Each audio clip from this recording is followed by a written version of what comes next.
It is Joshua chapter 2. If you've got a Bible there, I'd love for you to turn.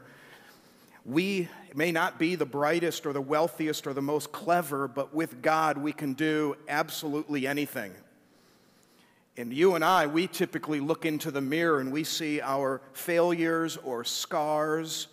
We see our weakness, but God sees how amazing we can be as we act in faith with Him. So today, and it's very early in Joshua, which in itself I think is refreshing, we have a story of a very unsuspecting character who literally affects the history of Israel, and then, as we'll see, also affects the line of Jesus also. There was this gal who had a dream that she received diamonds for her birthday. And she was pretty excited about that and woke up and said to her husband, I had this dream last night and I got diamonds. What's the story? And he says, well, you're going to have to wait and see. And she goes, oh. So the next night she had a dream that she had a matching necklace to go with the earrings. And now she's like really excited and she wakes up and grabs and says, please tell me what it means. And he goes, nah, you're going to have to wait. And so the night before her birthday, she has yet another dream. And on that night, she dreamt of having pearls. And she woke up all excited. It's her birthday. She grabs her present, and the husband's smiling, and she opened it up, and sure enough, it's a book on how to interpret dreams.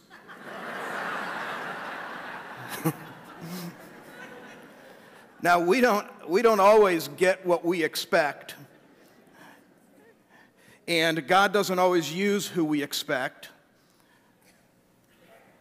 God's ways are above our ways, and He will have the most unsuspecting people do some of the most unexpected things in a strange time as well. Times of which we go, there is no way out of anything. I don't know who God's going to use, but I know it won't be this person. And God smiles, as it were, and goes, that's awesome, you picked them. You're like, really? Is that possible? Well, this is what we learn from the story of Rahab. She is the last person that we would expect God to use, but that's exactly what He did. Israel's future hung in the balance. And in comes this beautiful, wonderful woman who actually solves the problem for them and becomes an example for us on amazing faith. So let's think about stretching our own faith, not limiting ourselves, but putting ourselves in the hands of God and stretch ourselves to be used by Him in remarkable ways. The text today, I've just pulled out 3 points on how we can stretch our faith. Take a look at the first verses of chapter 2 of Joshua. It was Joshua, the son of Nun, sent 2 men secretly from Shittim as spies, saying, go view the land, especially Jericho. And they went and came into the house of a prostitute, whose name was Rahab, and lodged there. And it was told to the king of Jericho, behold, men of Israel have come here tonight to search out the land. Then the king of Jericho sent to Rahab, saying, bring out the men who've come to you, who entered your house, for they have come to search out the land. But the woman had taken the 2 men and hidden them. And then she said, true, the men came to me, but I don't know where they were from. And then the gate was about to be closed at dark, and the men went out. I don't know where the men went. Pursue them. But she had brought them to the roof and hid them with the stalks of flax that they laid in order on the roof. So the men pursued after them on the way to Jordan as far as the fords, and the gate was shut as soon as the pursuers had gone out. If you have this picture, Israel is still Transjordan. They're still on the east side of the Jordan. They're going, sending 2 spies just to look at everything, but right in front of them is Jericho. Jericho is sitting 5 miles west of the Jordan River.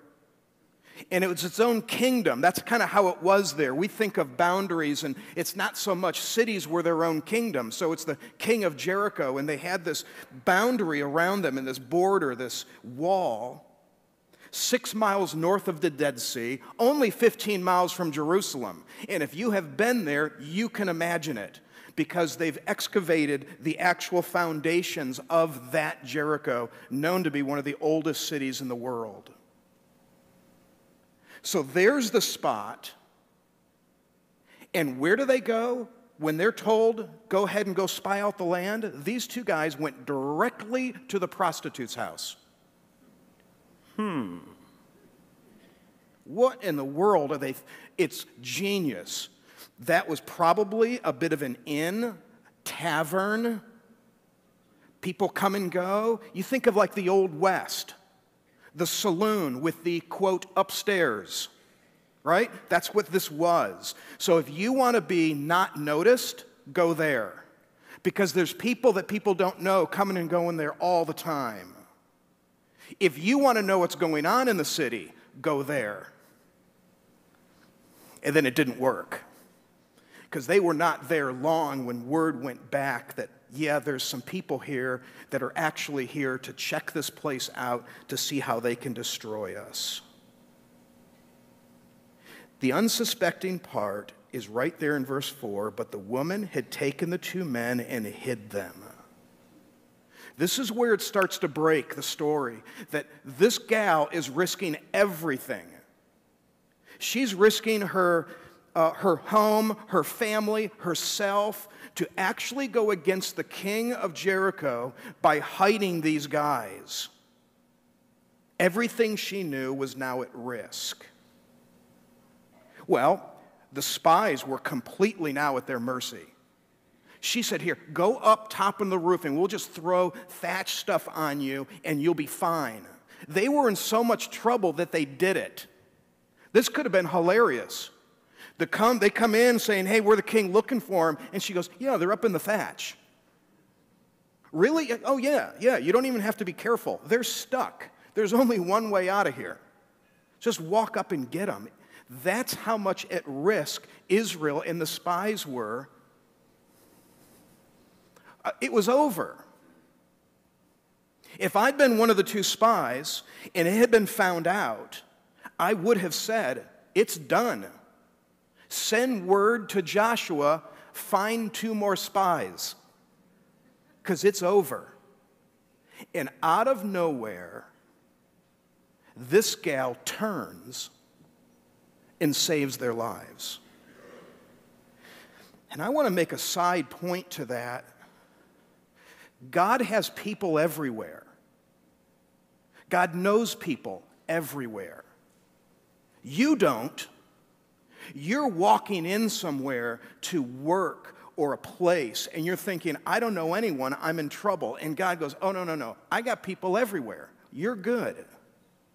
Remember when Sarah and I, driving from Liberty University back home just for a short weekend, it's a 500-mile drive, and halfway there, my sweet ride, my Oldsmobile Cutlass with dual quad posi traction lockup torque converter, the head gasket, probably don't understand that. The head gasket went out. It was one of those diesels that should never have been. And I'm in the Charleston, West Virginia, and I show up at a dealership, and they're like, oh yeah, we can't get to this for like 4 days. And I'm looking at Sarah, I'm like, we're in trouble. I have no idea what to do.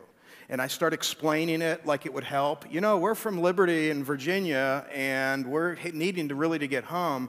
And the manager of the dealership gets word, comes out, and he goes, really? You guys from Liberty? And I'm like, this could be good or bad. Jerry Falwell used to always say, when you mention my name, pucker up or duck. He goes, they love me or they hate me, so be careful using my name. And I'm like, yeah, kinda, Liberty-ish, yeah, sort of. The guy goes, oh, we've been supporting his ministry forever. And he looked around at the manager of the service department and says, those kids are out of here today.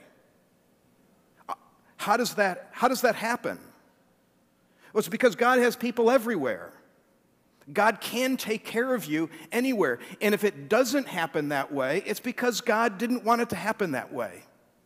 And it's a beautiful story here, how this unsuspecting person saves their lives.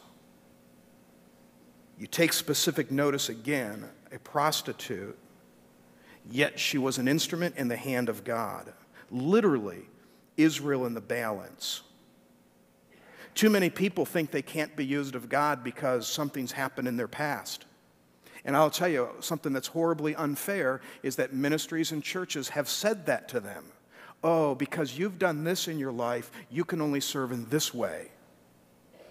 Oh, really? That was a bad one. So you need to be over here and only do this. God doesn't do that. We can be used in ways that are unexpected. In fact, it was just this morning, as I was reading this through again, that I stopped and realized, and I don't know the full significance of this thought, but she didn't change first. She was right then a prostitute, running her business when God used her tremendously. How many of us have said or thought of ourselves, God could use me once I need to change this first. It was absolutely right, and God was already working in her heart. So she was already caught on. She knew who these two guys were, and she knew what was going on, and she knew the whole city was going to go under to them. So she understood what was happening as she was doing her business. And God's hand was on her. What a lesson on a lesson on me and you judging people. Is that not right? Oh, could God really use them? They've this. No, forget about they did that in the past. I'm talking they could be doing it right now. You go, no, that's not possible. It's possible. You and I limit God based on our perceived generous, loving conservatism and judgmentalism that we think, oh, God's going to work in this way with these types of people. And then all of a sudden we have this. It's her. Yeah, but she cleaned up her life and she was already in a Bible study. She was doing a Beth Moore Bible study. She hadn't completed it yet, but she was in like week 4, which was the week on service. So she was starting to feel guilty. No Beth Moore. Isn't that encouraging? I just kind of felt better about that. I thought, yeah, you know what? The one that comes in and hurry up, yes, good, of course, be changing our lives, and let's always make ourselves better, and let's eliminate sin, and let's be more godly as we can. Let's do all of that. Absolutely, keep going. But it's not so that I can be used of God. That happens now. And you and I need to stretch ourselves to say, God, what do you want me to do today? I am currently a mess. You're sitting there thinking, oh, I've got more things going on in my life, and half of them I'm ashamed of, the other half I should be ashamed of. I'm just going to wait till I get things figured out to be used of God. No, serve in children's ministry now. Just do it now. You want to see growth in your life? Serve God. You want to focus in and just try to fix everything? Watch how slow that goes. But be convicted and say, you know what, I'm going to join the chaplaincy training, or I'm going to go ahead and jump into children's. I don't even care where. I'm just going to go in there somewhere. And then what do? You interact with other people who are serving and growing and struggling on the front line. And you build friendships and relationships. And all of a sudden, we see this growth in our lives and say, wow, God really can use me, even though I'm a mess. And I wonder if I think it's God really uses you, maybe especially because you're a mess. So take a look at the next one. I love her words. It's just the whole scene. The scene is fantastic. Before the men lay down, she came up to them on the roof and said to the men, this is verse 8, now verse 9, I know that the Lord has given you the land, and that the fear of all has fallen upon us, and that all the inhabitants of the land melt away before you. Then she goes on with the history. It's unbelievable what she's figured out. For we've all heard the Lord dried up the water at the Red Sea before you in Egypt. How many years was that? Do you remember? How many years prior would it be? Yeah, 40 years or so.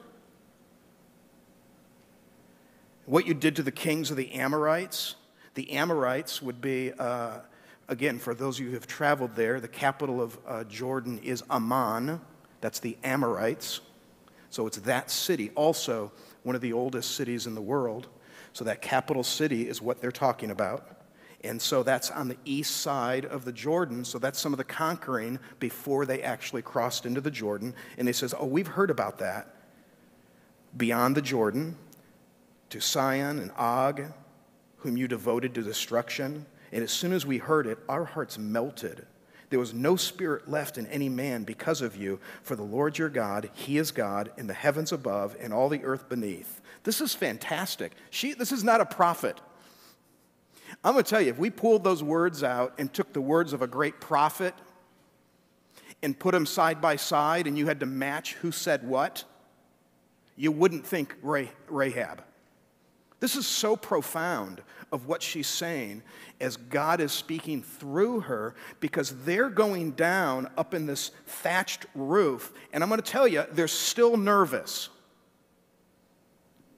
We know that they've all been detoured out of the gate, and they're going to head over towards the Jordan by the fords in the river. Well, you know that's only 5 miles. They're coming back. And we better hope when they come back they think that there was some evidence that these two crossed the Jordan and went back over to the Israelites. Because if there is no evidence of that, they're coming back in, and where do they go? You go back to where you started, to Rahab, and said, okay, where are they? So they're bedding down on the top of this thing, still a little nervous, and she comes up and speaks some of the most motivating, inspiring words. I know that the Lord has given this land to you, and the great fear of you has fallen on us, so that all who live in this country are melting in fear because of you. Note, if you will, the I know that the Lord, all caps. This isn't I know that God or your God. It's all caps, L-O-R-D. That is the proper name for God when you see him in all caps like that. It's Yahweh. She's actually referring to his name. This lady, how in the world is she getting this all figured out? It's not, oh, and their God. That would have been it. I know how their God. It wasn't that. I know that the Lord has done all of this. I want you then to go to verse 24. So the end of the chapter, this is when they make a bit of a pact with her that, hey, if you don't tell anybody, then we're not going to kill you, kind of a thing. It's kind of a nice, friendly pact. And then they get out and they go back over to the Israelites with Joshua, and then they report in verse 24, and they said to Joshua, truly the Lord has given all the land into our hands, and all the inhabitants of the land melt away because of us. Okay. If I'm Joshua, which, by the way, if you have a young Joshua in mind, it's not. He's about 80 years old.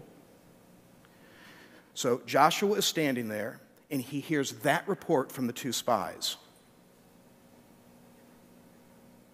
Truly the Lord, Yahweh, has given all the land into our hands, and also all the inhabitants of the land melt away because of us. All right, thanks, guys. Did you see that yourself, or did somebody tell you that? And they go, uh-oh, we kind of heard it. We were bunked up. we were bunked up in a roof, and this city leader, very influential, let's say she's popular. She came to us and she told us this. Okay, who exactly? Joshua, you're going to have to trust us on this one. Can you believe the significance of this? They are repeating back to Joshua the things that Rahab said. And are building then, therefore, keeps going, then Joshua, the confidence to the army that eventually leads, because they haven't crossed over yet and they have some things to do. The battle against Jericho doesn't happen to chapter 6. We're in chapter 2. But all of this confidence then to head over, you can't get into the land unless you get Jericho. After Jericho, you can relax a little bit because the next city's a little ways away. But you're not crossing over until you get Jericho. You've got to get that. And they are taking the words of the prostitute. This is just fantastic to me. Her words were so compelling and uplifting and brought confidence. Okay, see where I'm going? If you and I imagined the power of what we could do with our words. Yeah, but I'm not really much. I don't think the CEO of my company, or I don't think they'd been encouraged by me. Well, oh, no, please don't say that. Right now, God can use you and your words to encourage. Just heard a story yesterday. It was a high school classroom, and the teacher messed something up, and she gave a sincere apology to the class.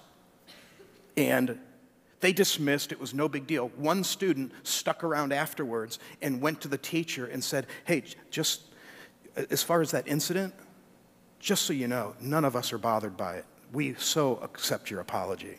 It's fine. It's not a big deal. And we heard about that through the teacher telling another teacher the highlight of that class was that she got some confirmation from a student that she was okay. Isn't that awesome? Who would think that a student, 1 of 30 or whatever it is, could have, because we do. You and I have the power, and it's this figure out to get this wellspring out from us to speak into somebody's life, to build up and encourage. And can you as a student, and can you as a teacher or as a mom that's working and figuring out how to keep your house in order, can you speak like a prophet? Oh, yes you can. Because that timely word, or that positive word, isn't given much today. Because we think of ourselves, but to think of that one, that flustered waiter or waitress is figuring out how to keep all these tables and hasn't refilled your iced tea, it seems like in 30 minutes.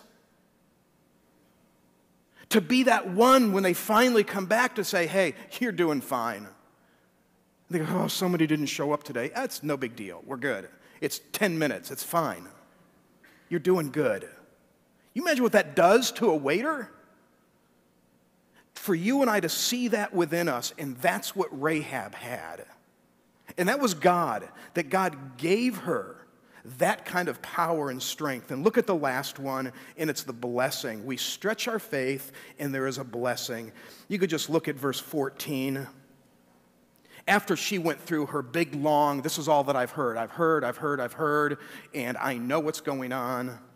And they said to her, our life for yours, even to death.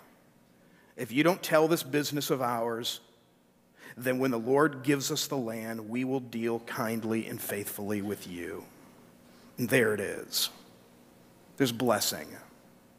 When you and I decide, I'm going to stretch, and I'm going to, no matter who I am today, but as I am exactly right now, that I'm going to use my words and my actions to build up, stretch myself, I'll be blessed.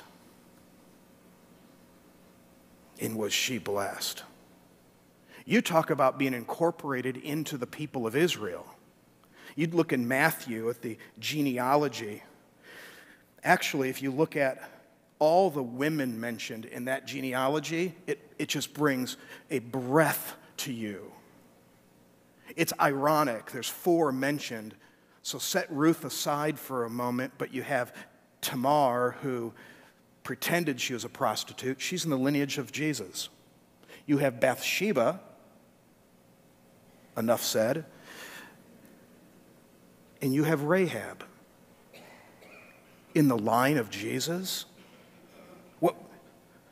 So with her vast amount of experience as a citizen of Jericho, she gets folded in, marries in, and becomes in the line of Jesus. You think Jesus is embarrassed about that? He's proud of that. Where else is Rahab mentioned?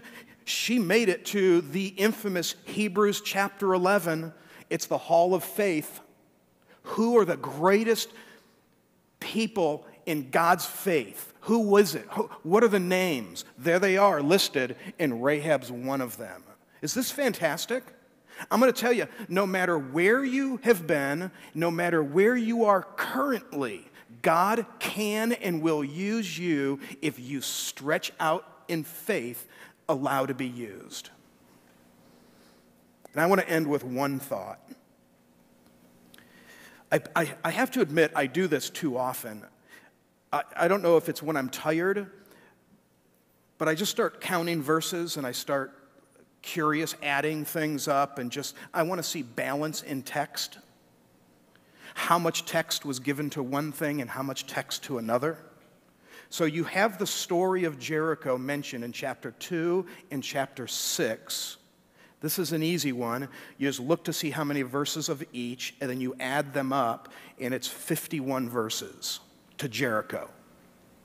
51. But then I went through and added the verses that deal specifically with Rahab. 28 of the 51. Over half of the verses on the story of Jericho are about Rahab. I mean, if that isn't, when you and I see her in heaven, we just want to give her a big hug and listen to her story on how God stirred in her heart and how she acted in faith. She must be just a beautiful person. But not if we'd been there and saw her at the time. Because you and I, many of us, would have been so judgmental. But God looks and sees something totally different. This is how much God loves you. No matter what you have done, and I think the great point is not only just what God has or what you have done, what you are doing. What you're in the middle of right now. I am not justifying the behavior or the attitude or the thought process. I'm not justifying any of it, but I'm saying it is very, very small of us in our view of God to think that we have to clean ourselves up before He can use us. God is far bigger than that. And if that were the case, I will never be clean enough. Ever. I will never be clean enough. I mean, what is clean enough to be used in God's hand? Perfection, okay? Jesus Christ. Faith in Jesus Christ, God views me perfect. But what if there's unconfessed sin? Does that somehow limit? It doesn't. If you and I would think, kind of broaden our minds and say, what can I do today to be used of God with my words? How could I build up and encourage with words? What can I do to lift up and be that prophet in somebody's life? What can I do with my volunteerism and my actions that I can actually participate and do something? Had a guy not long ago say to me, right here, this building, he goes, I would love to work with youth. I'd love to be involved in something, but I'm such a mess right now. And I'm like, well, so am I. So am I. Come on, let's go. Let's serve. Let's be used of God. And that's my challenge. And that's my encouragement to you today. Is God loves you very much exactly where you are right now. And God can use you. in wonderful ways with your speech and your actions, even right now. It's not something for the future, it's for today. Do you believe that?